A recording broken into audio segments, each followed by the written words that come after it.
इस वीडियो में हम आपको टेक्नोलॉजिकल पर्सपेक्टिव्स ऑफ एजुकेशन का पेपर 3 कराएंगे। आपका स्कोर जितना भी बन रहा हो आप कमेंट बॉक्स पर कमेंट करके बता सकते हैं। क्वेश्चन है बेमेल छांटिए। आपका आंसर है चतुर्थ शिक्षा तकनीकी जो है वो प्रबंधन शिक्षा तकनीकी है, ये आपका आंसर नहीं होगा। तो आपका आंसर है चतुर्थ शिक्षा तकनीकी प्रबंध शिक्षा तकनीकी।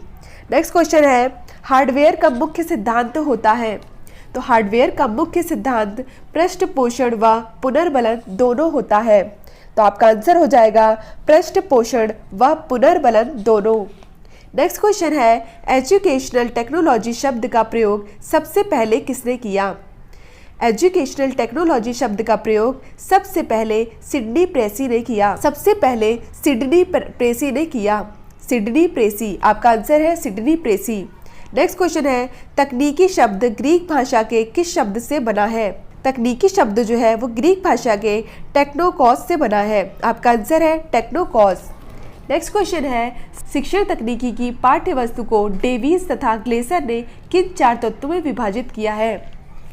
तो आपका आंसर है शिक्षण नियोजन, शिक्षण व्यवस्था, शिक्षण का अग्रसरण और शिक्षण का नियंत्रण। आपका आंसर क्या है शिक्षण नियोजन, शिक्षण व्यवस्था, शिक्षण का अग्रसरण, शिक्षण का नियंत्रण। नेक्स्ट क्वेश्चन है तकनीकी विज्ञान का रूप है। तकनीकी विज्ञान का रूप है व्यावहारिक अथवा प्रयोगात्मक। आंसर है आपका व्यावहारिक अथवा प्रयोगात्मक। नेक्स्ट क्वेश्चन है शैक्षिक तकनीकी को व्यावहारिक अधिगम की परिस्थितियों में वैज्ञानिक ज्ञान का प्रयोग कहा जाता है। शैक्षिक तकनीकी को व्यावहारिक अधिगम की परिस्थितियों में वैज्ञानिक ज्ञान का प्रयोग कहा जाता है। यह किसने कहा है रॉबर्ट ए कॉक्स ने। किसने कहा है रॉबर्ट ए कॉक्स। आपका आंसर क्या हो जाएगा Robert A Cox. Next question है अभिक्रमित अधिगम के प्रतिपादक माने जाते हैं। अभिक्रमित अधिगम के प्रतिपादक कौन माने जाते हैं स्किनर। आपका आंसर क्या होगा स्किनर।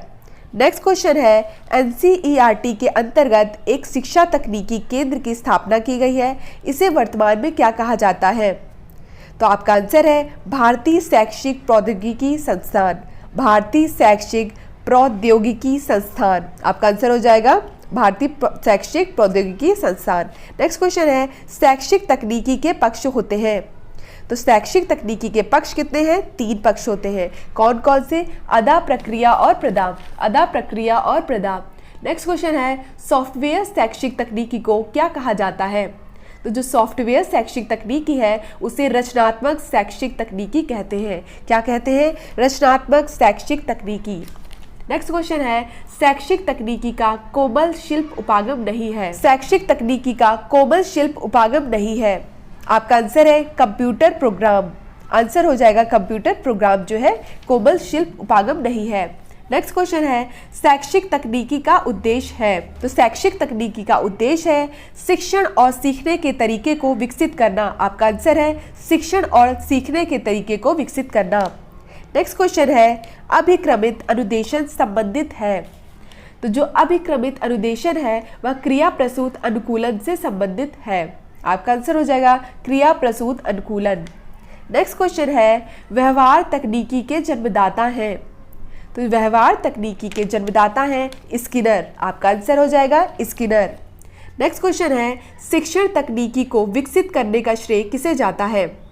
शिक्षण तकनीकी को विकसित करने का जो श्रेय है वो मॉरिसन व हर्बर्ट को जाता है।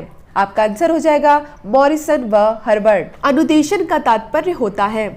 अनुदेशन का क्या तात्पर्य होता है सूचनाएं प्रदान करना। आपका आंसर हो जाएगा सूचनाएं प्रदान करना। नेक्स्ट क्वेश्चन है शिक्षा के क्षेत्र में अभिक्रमित अध्ययन का उपहार प्रदान किया है। तो शिक्षा के क्षेत्र में अभिक्रमित अध्ययन का उपहार जो है वो व्यवहार तकनीकी ने प्रदान किया है। आपका आंसर हो जाएगा व्यवहार तकनीकी। नेक्स्ट क्वेश्चन है व्यवहार तकनीकी का आधार होता है। तो व्यवहार तकनीकी का आधार मनोवैज्ञानिक होता है। कैसा होता है मनोवैज्ञानिक। नेक्स्ट क्वेश्चन है सूक्ष्म शिक्षण उदाहरण है। सूक्ष्म शिक्षण किसका उदाहरण है व्यवहार तकनीकी का। सूक्ष्म शिक्षण किसका उदाहरण है व्यवहार तकनीकी का।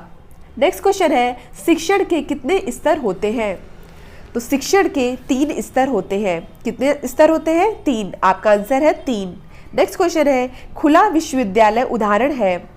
तो खुला विश्वविद्यालय जो है वो शिक्षण तकनीकी, अनुदेशन तकनीकी, व्यवहार तकनीकी सबका उदाहरण है। नेक्स्ट क्वेश्चन है, शिक्षण की उत्तर क्रिया अवस्था के अंतर्गत आता है। तो शिक्षण की उत्तर क्रिया अवस्था के अंतर्गत शिक्षण का नियंत्रण आता है। आपका आंसर आ जाएगा शिक्षण का नियंत्रण। नेक्स्ट क्वेश्चन है, अनुदेशन द्वारा उद्देश्यों की प्राप्ति होती है। तो अनुदेशन द्वारा उद्देश्यों की प्राप्ति होती है, इसका आंसर है ज्ञानात्मक उद्देश्यों की प्राप्ति होती है। किसकी प्राप्ति होती है? ज्ञानात्मक। तो आपका आंसर हो जाएगा ज्ञानात्मक। नेक्स्ट क्वेश्चन है, प्रोजेक्ट विधि के जन्मदाता हैं। प्रोजेक्ट विधि के जन्मदाता हैं W.H. किलपैट्रिक। कौन है? W.H. किलपैट्रिक। तो इस तरह से हमारा पार्ट 3 कंप्लीट हुआ। पार्ट 4 के लिए आप हमारे चैनल को सब्सक्राइब करें ताकि नेक्स्ट क्लास का नोटिफिकेशन आपको मिल जाए। धन्यवाद, मिलते हैं अपनी नेक्स्ट क्लास में।